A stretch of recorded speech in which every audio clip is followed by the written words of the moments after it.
6:01 on this Thursday. It's hard to believe, given the current situation in this province, that someone would deliberately set a fire in these hot and dry conditions. But that is exactly what RCMP are investigating after more than a dozen small grass fires were started on a trail behind some homes in North Vancouver. We had some flames visible here. It was a pretty deep-seated fire, and it actually carried it across the path into this area as well. The fires broke out early Wednesday morning along a 1-kilometer stretch of a trail in the Hastings Creek and Lynn Valley area. More than 15 firefighters were dispatched to contain the blazes. They were helped by residents who used buckets of water from the local stream and garden hoses to protect their homes. Residents right across the North Shore, they're totally behind our efforts, and they are very concerned about their trails. They want to protect them, and they're letting us know about any suspicious behavior. Meantime, Vancouver is stepping up fire patrols of Stanley Park and Pacific Spirit Park because of the extreme risk. Fire prevention officers will be checking emergency water supplies and emergency access routes and making sure park users, as well as the homeless, know about smoking bans and the safe disposal of cigarettes.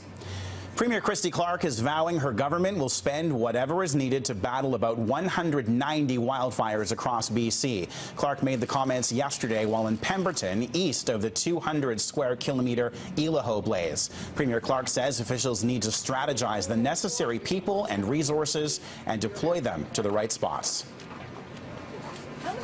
We're at about 90 million at the moment, so that's well over the budget that we'd set, which was about 60. But you know what we're prepared to spend, we're going to spend what we need to keep BC safe.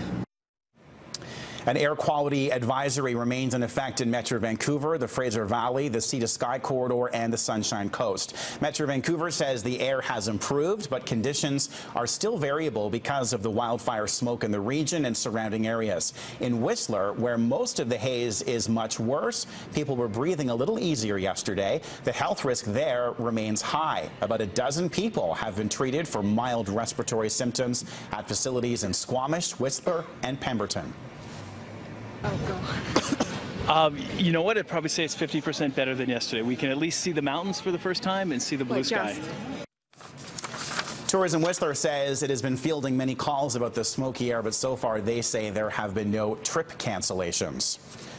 1 week after the results of Metro Vancouver's transit plebiscite were made public, Premier Christy Clark has finally addressed those results. She says for the first time in more than a decade, mayors across the region came together with the same common goal. Provincial funding for transportation projects remains on the table, but the Premier says it is not fair to say nothing was accomplished. I think that the outcome of the transit referendum told us two things. That people didn't want to pay a new tax, and they didn't want to deliver that new tax to an organization that they didn't trust to spend it. A man accused of killing his girlfriend in Vancouver earlier this year is now charged in her death. 42-year-old Daniel Paul is now accused of second-degree murder. He was identified early on in this investigation after the body of Crystal Paul was discovered inside of a home on East 22nd Avenue near Main Street back in March. She was a mother of 5. Paul was arrested in April, and he remains in police custody. The fate of 2 bear cubs spared by a conservation officer on Vancouver Island still remains unclear this morning, and the officer who tried to save the pair remains suspended with pay. The BC Conservation Officer Service says the cubs, named Athena and Jordan, are showing signs of being habituated to humans. Animals that typically come into conflict with people are usually destroyed. The bears were orphaned when their mother was killed for repeatedly breaking into a meat freezer. The conservation officer was suspended after he reportedly refused an order to euthanize the 8-week-old cubs. The bears are being held at the North Island Wildlife Recovery Association. It's a horrible situation. I mean, to have to put down an animal of any kind, you know, unfortunately I've been in that situation myself, and nobody wants to deal with it. The public generally, you know, does not want to see that happen. Nobody wants to see it happen. And like I said, once again, we want to prevent it from happening as much as we can further.